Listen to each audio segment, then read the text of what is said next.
আজি ক্লাছত আমি এতিয়া আলোচনা কৰিম মানুহৰ চকু আৰু বাৰেবৰণীয়া পৃথিৱী অধ্যায় নম্বৰ 11 গতিকে এই অধ্যায়টোত তোমালোকৰ প্ৰথমতে দিয়া আছে মানুহৰ চকুৰ বিষয়ে মানৱ চকু কেনেকুৱা হয় কি তাতে আছে অংশখিনি আছে তাৰে কি কাম হেখিনি আছে কিন্তু মই তাৰে উপৰিও যিটো সেকেন্ড টপিক আছে হেতু টপিকৰ ওপৰত মই ভালকৈ আলোচনা কৰিবলৈ বিচাৰিছো গতিকে টপিকটোৰ নাম হ'ল আমাৰ আজি ক্লাছৰ বিষয়টো হ'ল দৃষ্টিৰ বিকাৰসমূহ আৰু ইয়াৰ প্ৰতিকাৰ তাৰ মানে আমি যে কিছুমানে দূৰৰ বস্তু দেখা নাপাওঁ কিছুমানে ওচৰৰ বস্তু ভালকৈ দেখা নাপাওঁ তেতিয়া আমি ডক্টৰৰ ওচৰত যাওঁ ডক্টৰে চশমা দিয়ে বা কেতিয়াবা আমি অপাৰেশ্যনো কৰোঁ কেতিয়াবা মেডিচিনো খাওঁ তো কেনেকৈ সেইবিলাক বেমাৰবিলাক যে আছে চকুৰ লগত জড়িত যোনবিলাক বেমাৰ আছে কি ধৰণৰ বেমাৰ আছে আৰু সেইবিলাকৰ প্ৰতিকাৰ মানে কি কেনেকৈ ভাল কৰিব পাৰি গতিকে তোমালোকৰ কিতাপত তিনটা বেমাৰৰ বিষয়ে দিয়া আছে বিকাৰ মানে বেমাৰে হয় বাৰু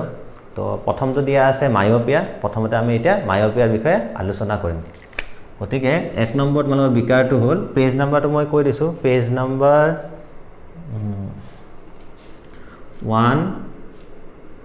189ত আছে কথাখিনি লিখা তোলে তাতে অলপ চাব পাৰিবা তো প্ৰথম আমাৰ বিকাৰটোৰ নাম হ'ল মায়োপিয়া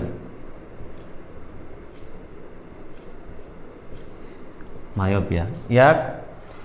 নিকট দৃষ্টিগ্ৰস্ততা বুলি কয় বা নিকট দৃষ্টিগ্ৰস্ততা এতিয়া সাধাৰণতে এই বেমাৰটো ষ্টুডেণ্টৰ মাজতে দেখা পোৱা যায় গম পোৱা নে কিয় কৈ আছো লাহে লাহে গম পাবা এইটো যে মায়োপিয়া বিকাৰ বা মায়োপিয়া বেমাৰ যি সকলৰ থাকে সেই সকল মানুহে ওচৰৰ বস্তু ভালকৈ দেখা পায় কিন্তু দূৰৰ বস্তু ভালকৈ দেখা নাপায় তো পইণ্টটো কি হ'ব যে দূৰৰ বস্তু স্পষ্টকৈ দেখা নাপায় ওচৰৰ বস্তু দেখা পায় দেই দূৰৰ বস্তুবিলাক স্পষ্টকৈ দেখা নাপায় ঠিক আছে তো আমাৰ যদি কেতিয়াবা দূৰৰ বস্তু চাবলৈ দিগদাৰ হয় আমি গম পাম যে আমাৰ মায়োপিয়া হৈছে তোমালোকে এই বস্তুটো ফিল কৰিব পাৰা যদি তোমালোকে ক্লাছৰুম যদি ডাঙৰ ক্লাছৰুম হয় ক্লাছৰুমত যদি লাষ্ট বেঞ্চত বহিছা বোৰ্ডত যদি কিবা কিবি লিখি আছে যদি দেখা পোৱা নাই তাৰ মানে গম পাবা তোমালোকৰ হয়তো মায়োপিয়া হ'ব পাৰে এতিয়া মায়োপিয়াত কি হয় আমি গম পালো যে দূৰৰ বস্তু আমি স্পষ্টকৈ দেখা নাপাওঁ ঠিক আছে তাক অসমীয়াত কয় নিকট দৃষ্টিগ্ৰস্ততা বেমাৰটোৰ নাম এতিয়া কিহৰ কাৰণে মায়োপিয়া হয় হেতু আমি বুজিব লগা কথা তাৰ কাৰণে মই এটা চিত্ৰ আঁকি আছো পেজ নম্বৰ 118ত দিয়াও আছে চিত্ৰটো এনে ধৰণৰ যে এইটো আমাৰ চকু মানে হ'ল আমাৰ ভিতৰখিনি কথা ক'ব বিচাৰিছো মই চকুৰ আগফালে এখন লেন্স আছে নে নাই এখন লেন্স আছে লেন্সৰ মাজেৰেহে পোহৰ যায় আৰু এইখিনি অংশক কি বুলি কয় এইখিনি অংশক চকুৰ এইখিনি অংশক কয় ৰেটিনা বুলি কয় কি বুলি কয় এইখিনিক মই লিখি দিছো বাৰু ৰেটিনা এইখিনিক ৰেটিনা বুলি কয় কথাটো কি হয় এইখন তোমালে পৰ্দা বুলি ক'ব পাৰা আমাৰ যে যিকোনো বস্তুৰ প্ৰতিবিম্ব মানে কি বস্তুটোৰ প্ৰতিচ্ছবি কোট গঠন হয় পৰ্দাখনত তাৰ মানে যিকোনো বস্তু আমি যদি চকুৰ আগত থওঁ তাৰ প্ৰতিচ্ছবিটো কোট গঠন হ'ব এই পৰ্দাখনত মানে ৰেটিনাত গঠন হ'ব যদি ৰেটিনাত গঠন হয় তেতিয়া আমি বস্তুটো দেখা পাম যদি ৰেটিনাত গঠন নহয় তেতিয়া আমি বস্তুটো ভালকৈ দেখা নাপাম এতিয়া মই ধৰিছো এটা দূৰৰ পৰা পোহৰ কিছুমান আহি আছে কিবা এটা বস্তু আছে ধৰা মই ধৰি লৈছো এইখিনি মত কিবা এটা বস্তু এটা আছে তো ইয়াৰ পৰা কিছুমান এনেকৈ সমান্তৰাল ৰশ্মি আহিছে পোহৰ ৰশ্মি বস্তুৰ পৰা পোহৰ ৰশ্মি ওলাই নাই এতিয়া কি হ'ব আমাৰ চকুত যে লেন্সখন আছে লেন্সৰ মাজেদি পাৰ হৈ যাই পিনে কি হ'ব জানানে এনেকৈ এটা বিন্দুত লগ হ'ব তোমালোকেতো পোহৰ চেপ্টাৰটোত পঢ়িছাই যে যিটো বিন্দুত ৰশ্মিবিলাক লগ লাগে সেই বিন্দুত কি হয় প্ৰতিবিম্ব গঠন হয় এতিয়া মই যে এই ছবিটো আঁকিছো ছবিটো ভালকৈ চোৱা গঠন হ'ব ক'ত লাগিছিলে এই ৰেটিনাত ঠিক আছে কিন্তু গঠন হৈছে কি ৰেটিনাৰ আগত বুজি পাইছানে আসলতে এই পোহৰ ৰশ্মিবিলাক গৈ পিনে ক'ত লগ লাগিব লাগিছে ৰেটিনাত কিন্তু ৰেটিনাৰ আগত লগ লাগিছে তাৰ মানে মায়োপিয়া যাৰ হয় তাৰ কি হয় বস্তুটোৰ প্ৰতিবিম্বটো ৰেটিনাত গঠন হয় ৰেটিনাতকৈ অলপ আগত গঠন হয় বুজি পাইছানে এতিয়া এই বস্তুটো আমি কেনেকৈ ঠিক কৰিম আমি যে চশমা পিন্ধো ভালকৈ শুনি ল'বা কথাখিনি তেতিয়া আমাৰ হাইপাৰমেট্ৰোপিয়াটো ইমান ডিটেইলছত নকলেও বুজি পাবা এতিয়া কথাটো হ'ল আমাৰ কি হৈছে এনেকৈ পোহৰবিলাক লগ লাগি গৈছে কিন্তু আমাৰ কি হৈছে আমাৰ পোহৰখিনি ক'ত লগ লাগিব লাগিছিল এই ৰশ্মিবিলাক ইয়াতে লগ লাগিব লাগিছিল তো ৰেটিনাতকৈ আগতে লগ লাগিছে মায়োপিয়া হোৱা মানে ৰেটিনাৰ আগত প্ৰতিবিম্ব গঠন হয় এতিয়া আমাৰ কাম কি এই প্ৰতিবিম্বটো এই পোহৰ ৰশ্মিটোক অলপ দূৰলৈকে ঠেলি পঠিয়াব লাগিব যাতে ৰেটিনাত গঠন হয় ধৰিব পাৰিছানে তো আমি কি কৰিম জানানে আৰু এটা ছবি আঁকিছো মই ইয়াতে তলত চাবা আকৌ সেই চকুটো আঁকিছো মই ইয়াতে এখন লেন্স দিছো এখন আমাৰ লেন্স এখন আছিল কি এইখিনি কি আছিল এইখিনি আছিল ৰেটিনা ঠিক আছে এতিয়া আকৌ পোহৰ ৰশ্মিবিলাক আহিছে এনেকে পোহৰ ৰশ্মিবিলাকক ইয়াতেতো গঠন হ'ব কোনখিনি জাত গঠন হ'ব এইখিনিত আমাৰ গঠন হ'ব লাগিছিল ক'ত ইয়াতে ভালকে চাবা ভিডিওটো আমি ইয়াতে কি কৰিম এখন অবতল লেন্স দি দিম অবতল লেন্স বুলি যে আমি কৈছো আমি যিবিলাক চশমা ব্যৱহাৰ কৰো সেই চশমাৰ কথা ক'ব বিচাৰিছো এখন অবতল লেন্স দিম অবতল লেন্স মানে কি জানানে তোমালোকে এটা বস্তু মন কৰিবা অবতল লেন্স মানে হল অপহাৰী লেন্সে কি কৰে জানানে পোহৰটো এনেকে দূৰলৈকে ঠেলি দিয়ে আৰু অভিহাৰী লেন্সে কি কৰে উত্তল লেন্সে পোহৰটো যিমান পাৰে ওচৰত এটা বিন্দুত মিলিত কৰে আৰু অপহাৰী লেন্সে কি কৰে পোহৰটো অকমান দূৰলৈকে ঠেলি পঠিয়ায় তো আমাৰ এই পোহৰটো অকমান দূৰলৈকে যাব লাগিব নে নাই কিয় যাব লাগিব তেতিয়াহে ইয়াতে গঠন হ'ব তো আমি কি কৰিম চকুৰ আগত এখন অবতল লেন্স দিছো এখন কি লেন্স হয় অবতল লেন্স আমি এখন অবতল লেন্স দি দিম তো অবতল লেন্স দিলে কি হ'ব চাবা তেতিয়া কি হ'ব জানানে এই পোহৰ ৰশ্মিবিলাক ৰেটিনাত গৈ লগ লাগিব যেতিয়া পোহৰ ৰশ্মিবিলাক ৰেটিনাত গৈ লগ লাগিব তেতিয়া আমি বস্তুটো ভালকে দেখা পাম তাৰ মানে এতিয়া মই গোটেই বস্তুখিনি কৈ আছো মায়োপিয়া বা নিকট দৃষ্টিগ্ৰস্ততা মানে হল দূৰৰ বস্তু স্পষ্টকৈ দেখা নাপায়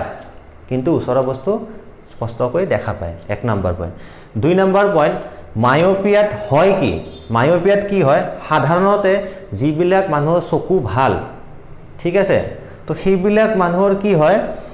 যিকোনো বস্তুৰ পৰা মই ধৰি লৈছো এইটো এটা বস্তু যিবিলাক পোহৰ আহে পোহৰবিলাক চকুত এখন লেন্স আছে নহয় আমাৰ চকুত এখন লেন্স আছে তো লেন্সৰ মাজেদি পাৰ হৈ গৈ এই ৰেটিনাত কি হয় পোহৰবিলাক লগ লাগে যেতিয়া ৰেটিনাখন পৰ্দা বুলি ক'ব পাৰা তো চকুৰ পৰ্দাত কি হয় পোহৰ ৰশ্মিবিলাক এনেকৈ লগ লাগে তাতে কি হয় প্ৰতিবিম্ব গঠন হয় ৰেটিনাত প্ৰতিবিম্ব গঠন হয় আৰু তেতিয়াহে আমি বস্তুটো দেখা পাওঁ কিন্তু যেতিয়া মায়োপিয়া বেমাৰ হয় ৰেটিনাৰ আগতে প্ৰতিবিম্ব গঠন হয় তেতিয়া কি হয় আমি বস্তুটো ভালকে দেখা নাপাওঁ এতিয়া কথাটো হ'ল মই কি কৰিম এই যে ওচৰত লগ লাগিলে মই পোহৰ ৰশ্মিবিলাক অকমান দূৰলৈকে ঠেলি পঠিয়াব লাগিব অকমান দূৰলৈকে নিয়াৰ আমাৰ এটাই উপায় আছে চকুৰ আগত এখন অবতল লেন্স লগাই দিম তাৰমানে আমি যোনযোৰ চশমা পিন্ধিম সেই চশমাযোৰ কি হ'ব লাগিব জানানে অবতল লেন্সে কি কৰে জানানে পোহৰ ৰশ্মিবিলাক অকমান দূৰলৈকে ঠেলি দিয়ে অপহাৰী কৰা বুলি কয় অপহাৰী কৰা মানে কি আঁতৰাই দিয়ে ঠিক আছে আৰু যদি আমি এটা উত্তল লেন্স লগালো হয় তোমালে মোক প্ৰশ্ন কৰিব পাৰা স্যাৰ আমি যেন উত্তল লেন্স লগাও লাভ নাই উত্তল লেন্স লগালে আৰু ওচৰত লগ লাগিব কিন্তু আমাক কোড গঠন কৰিব লাগে এই ৰশ্মিবিলাক কোড মিলিত কৰিব লাগে ৰেটিনাত যেহেতু আমি ৰেটিনাত মিলিত কৰিব লাগে আমি কি কৰিব লাগিব অপহাৰী লেন্স ব্যৱহাৰ কৰিব লাগিব অপহাৰী লেন্সে কি কৰিব পোহৰটো অকমান আঁতৰাই দিব অলপ দূৰত যায় লগ লাগিব তো আমি সেইকাৰণে কি কৰিছো অবতল লেন্স এখন দি দিও তেতিয়া কি হয় পোহৰ ৰশ্মিবিলাক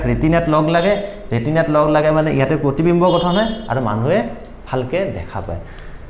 তো কি হয় কেনেকে ঠিক কৰে গম পালো আৰু এটা আছে এতিয়া কাৰণ কি এই যে মই দিছিলো যে প্ৰতিকাৰ এটাই আছে কি আমি অবতল লেন্স ব্যৱহাৰ কৰিব লাগিব তাৰমানে আমি যোনটো চশমা পিন্ধিম সেই চশমাযোৰ কি হ'ব লাগিব অবতল লেন্স হ'ব লাগিব ঠিক আছে মায়োপিয়া হলে আমি অবতল লেন্স ব্যৱহাৰ কৰিম এতিয়া কথাটো আহিলে ইয়াতে কি চাবা দেই মই কৈ দি আছো যে কিহৰ কাৰণে হয় তো এটা যোনটো কাৰণ মায়োপিয়াৰ কাৰণটো মই কৈ আছো কিহৰ কাৰণে হয় এটা মই লিখি দিছো হা কাৰণটো হ'ল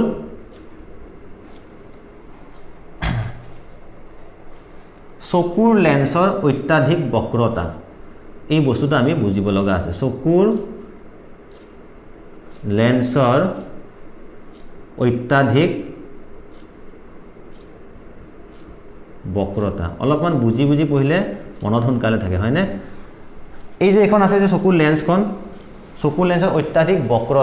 বক্ৰতা মানে কি বক্ৰ মানে কি হে